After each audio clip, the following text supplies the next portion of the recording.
And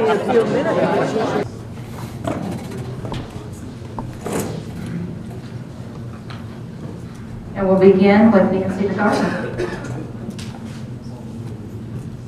Good evening, everyone. My name is Nancy McArthur, and I want to thank ATEC for hosting this event and the League of Women Voters, and all of you for coming out. It's a wonderful thing to be involved in civic activities, and it's good to see all of you here tonight. I'll tell you a little bit about me, my bio. I live in the city of Chardon, where I've lived the past 18 years, and I'm also the vice mayor there. I've been on city council for 2 terms, where I've served in the legislative, finance, and audit committees, and I've chaired all of those committees as well. I think I've basically sat on just about every committee that we have. In my tenure there, we have done a great deal to turn things around in our city. One of the first things that I did when I came onto city council was to institute a performance audit, and we were able to identify about $500,000 of money in services that we were able to save taxes with that money. So those are being implemented now. Most of them have been implemented, and it's really created a great sense for our city that we're doing and managing things very well. In addition, just this year we were awarded a AAA rating through our S&P rating, and we have the distinction of being one of the top cities in the state of Ohio having that rating. Only 10% of the cities have that rating. In addition, we created a revitalization district by talking to some of the businesses in the area. They were able to expand their businesses, and we've had new businesses come in because of that legislation. So we've been able to work very closely together to get some great things done. My main reason for getting involved in local government was to bring in new businesses and to create a really strong tax base for our community. And we have been able to do that through some very great fiscal sound policies, reducing our regulations for our businesses, and also providing some great services for our residents there. In addition, I've been working in business for over 30 years myself. I'm a small business banker with Key Bank in Chardon, and I've worked in the finance area for a while, and I've also worked in marketing and human resources and a lot of other industries. I have a bachelor's degree from Cleveland State University in communications, and I minored in business. My husband's family owns a small business in Euclid, Ohio. They employ about 50 people, and it's a paint manufacturing company. We have 2 children, Kelly, who is a student at Ohio University. She's studying linguistics. She is married, and a son still at home, 16, and he is doing post-secondary work at Lakeland Community College. I mainly am focusing on trying to create the right environment for this district. The first thing that I suggest that we do is to clean up the crime and drug problem. And I have a 3-point plan to do that. First, by talking to, excuse me. Thank you. Mr. Patterson.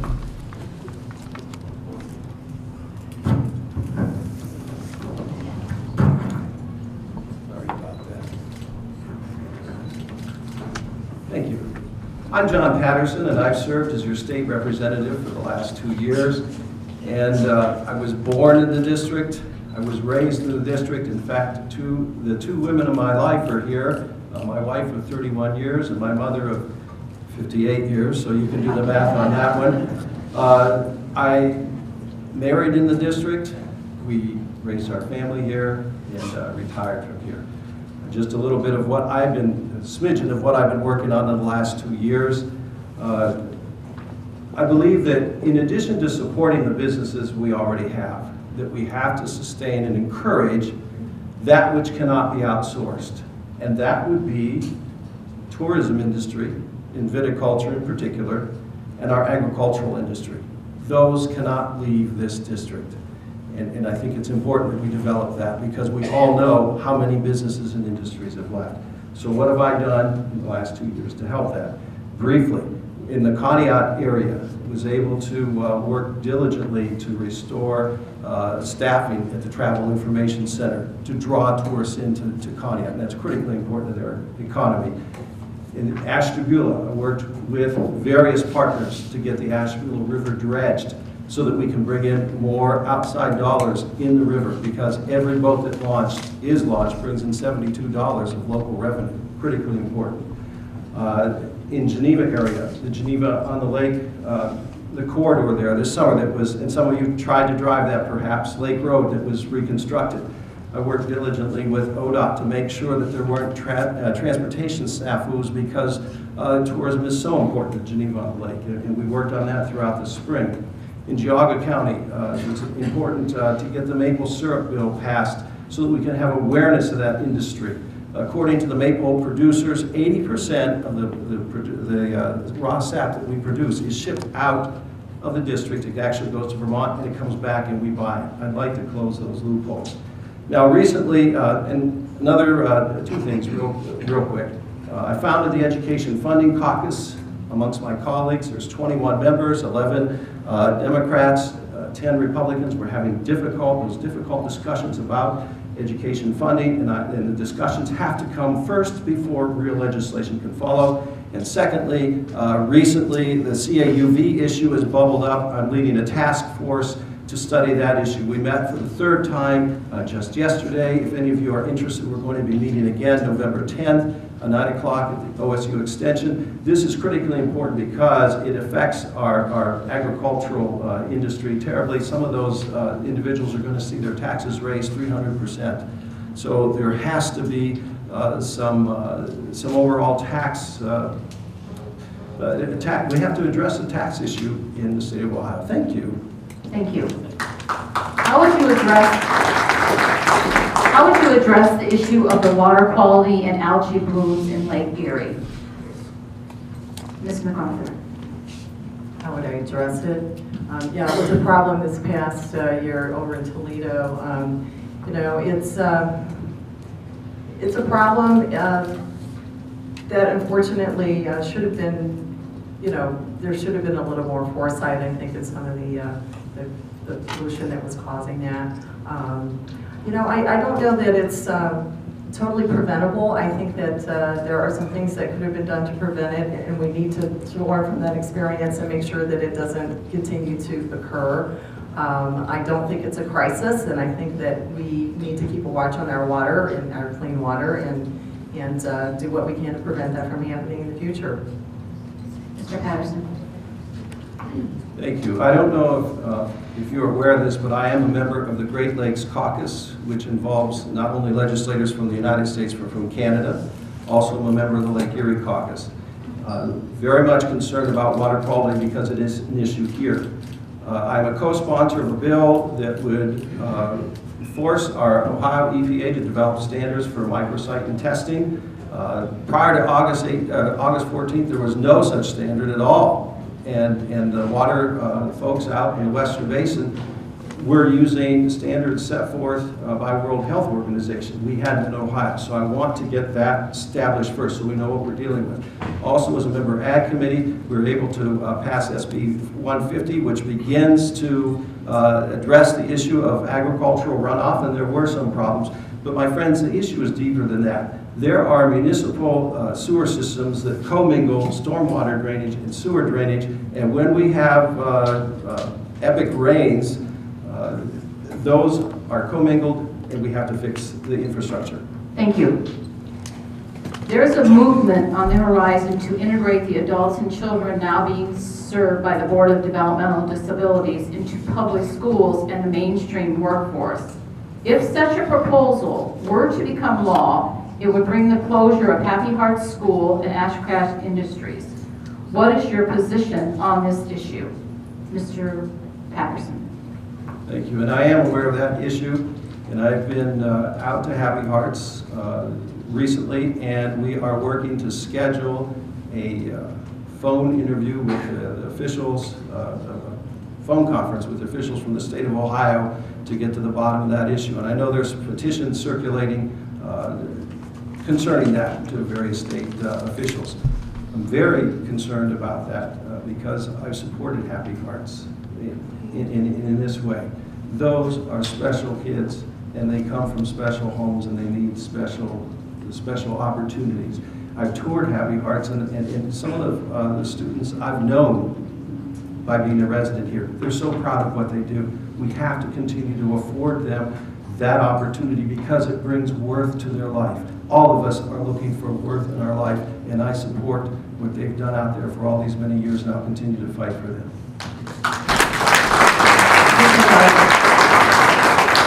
I've never been aware of the issue, but it sounds to me like it's probably a funding issue. Is that correct? That they're being integrated into the schools. You know, I think that special schools like that do need to be supported. I don't have any special solutions to bring you financing to these types of things, but I think that we need to make sure that everyone's getting the proper education that they need, and to be streaming some of these people into public classrooms probably doesn't do either of those groups a service. So if there's some way to increase the funding, I think it should be done, and I think that they probably deserve to keep that school open. What is your position on fracking, Ms. McArthur? It's actually called fracturing, I believe is the correct word. You know, I don't think that there's tons of fracking going on in this part of the country. There are serious fracking happening in other parts of Ohio, particularly down in Mahoning Valley. It's been done very safely in other parts of the world. And I haven't seen any real tremendous issues that haven't been dealt with. I think the state of Ohio is keeping a close watch on it. So I am not anti-fracking per se. I think that we need to have checks and balances, and I think it's being watched very carefully. So that's my position. Mr. Patterson. You've asked me a question. I want to ask all of you a question. How many of you walked here this evening? Yeah, kind of did. I could have. My point is, we are dependent upon energy, and this has international overtones too. And we have been since 1948, but that's changed recently, importing more than we've exported oil, but that's changed. And in some ways, it has caused a negative drain on our economy. My point is, we have to balance appropriate energy development with appropriate environmental protection, especially in our district. And those of you from Conneaut, I know about the injection well up there. It's not on the drawing board now, but I'm working with other members of the Agricultural Committee to ensure, because we sit so close to the lake, that precious resource, that the injection wells are as safe as they can be. And if you're interested, I could get into that conversation in greater detail, but I can't because I'm out of time. Balance. There was a question about the CAUV taxes and if legislation was going to be submitted to that. You had addressed it earlier, Mr. Patterson, but would you want to comment more on that? Yes, just yesterday we had a teleconference with the chairman of the Ways and Means and a fellow representative who is working closely with Representative McLean to do just that. We had an in-depth discussion, and I think there were some of you who might have been at that meeting yesterday. It's a very complex issue. What really needs to happen in an ideal world is to freeze or to have a moratorium on the tax increase that's going to go into effect. And admittedly, I don't know if in lame duck session we'll be able to move that fast. In the long run, the CAU formula, which was instituted in the 1970s, worked then, but it is predicated upon a national economy. Those of you who are engaged in agriculture know we're dealing with an international economy now, and it's changed everything. One quick note here, Brazil is going to produce more soybeans this year than the United States. It changes everything, so we have to address it. Ms. McArthur.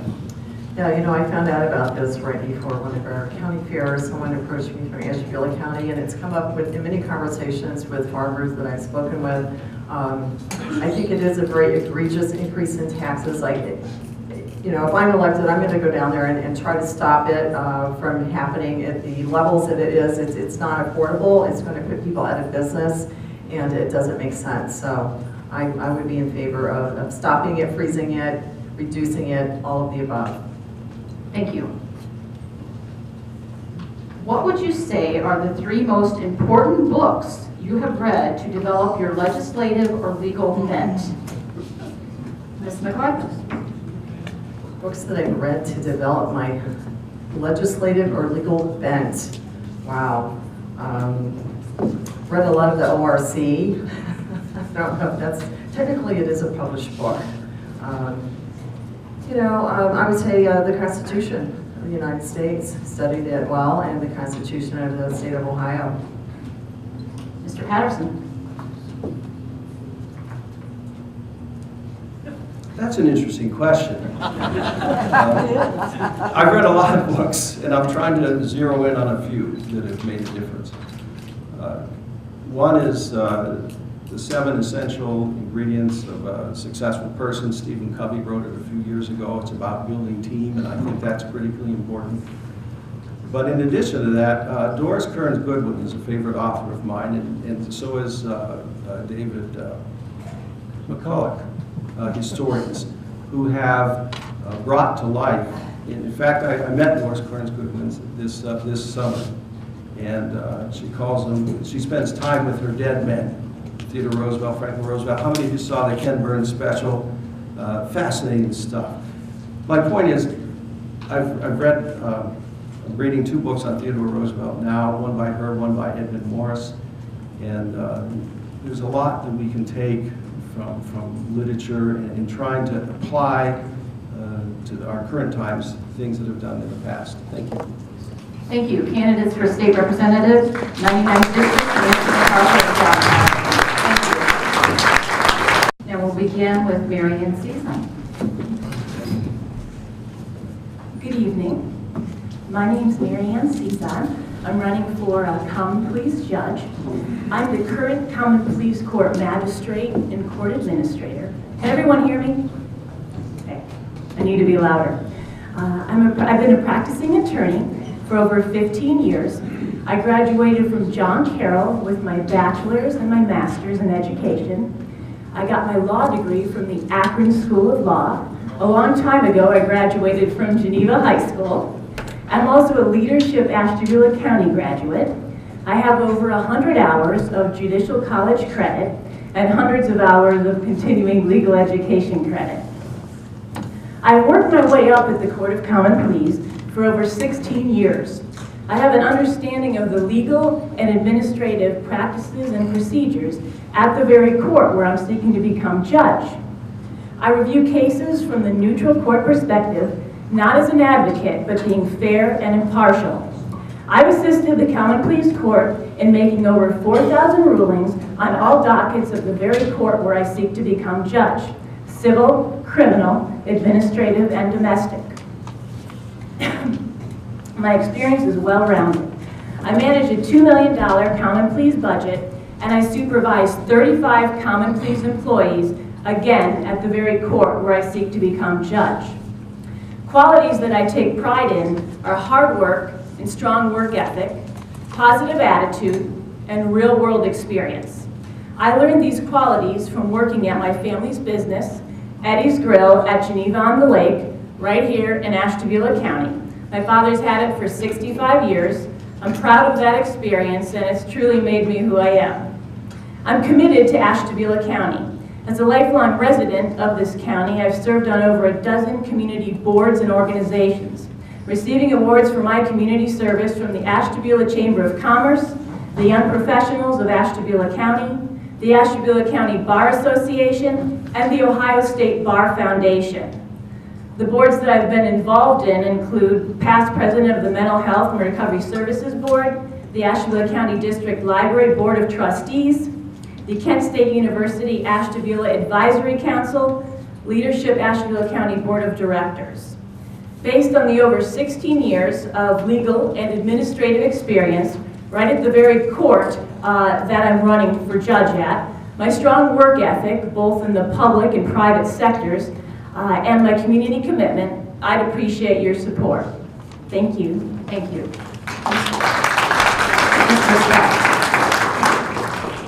Thank you. My name's Harold Specht. I am your Chief Assistant Prosecutor. I was born and raised in Northeast Ohio. I've called Jefferson and Ashtabula County my home since 2002. I proudly served my country as a United States Marine. I am a Desert Shield, Desert Storm veteran. Upon leaving the Gulf and going back to North Carolina, enrolled at East Carolina University, where I began my undergraduate studies in political science. Once I was honorably discharged from the Marine Corps, came back to Ohio, finished my political science degree at Cleveland State, and went to school, law school at Cleveland Marshall College of Law. The same year that I began my law career at Cleveland Marshall College of Law, I began interning at the Ashtabula County Prosecutor's Office. After earning my Juris Doctor, I took the bar exam and was hired on full-time as assistant prosecutor at the County Prosecutor's Office. I'm a member of the Ashtabula County Bar Association, the Ohio State Bar Association, the Ohio Prosecuting Attorney Association, the Jefferson Rotary, the Jefferson Eagles Club, the Marine Corps League.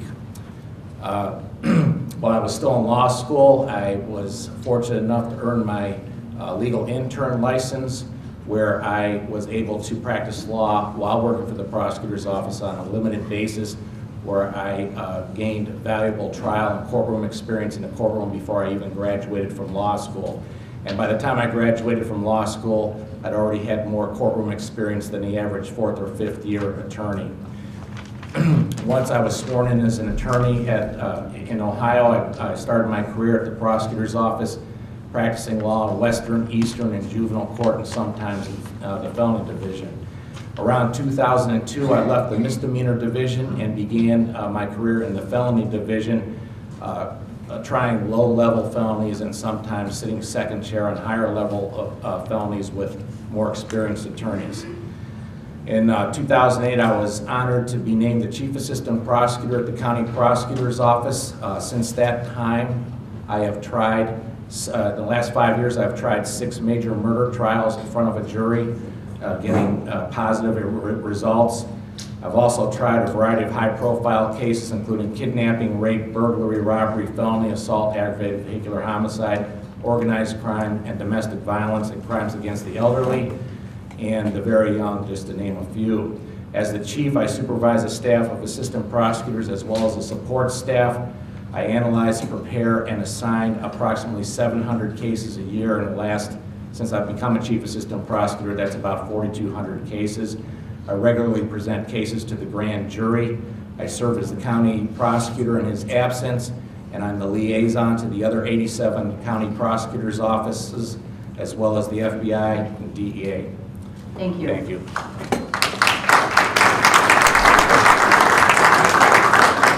Do you have a recommendation to resolve the overcrowding in our county jail? Sezon. Well, I can tell you that we need to work together with everyone that would be involved in making such a decision. But I had the opportunity to attend the Opiate Summit on last Friday. And there was a panel of different professionals that work within the criminal justice system. And I think it was their consensus that you can't jail your way out of this problem. We certainly need more rehabilitation services for those that cannot afford them.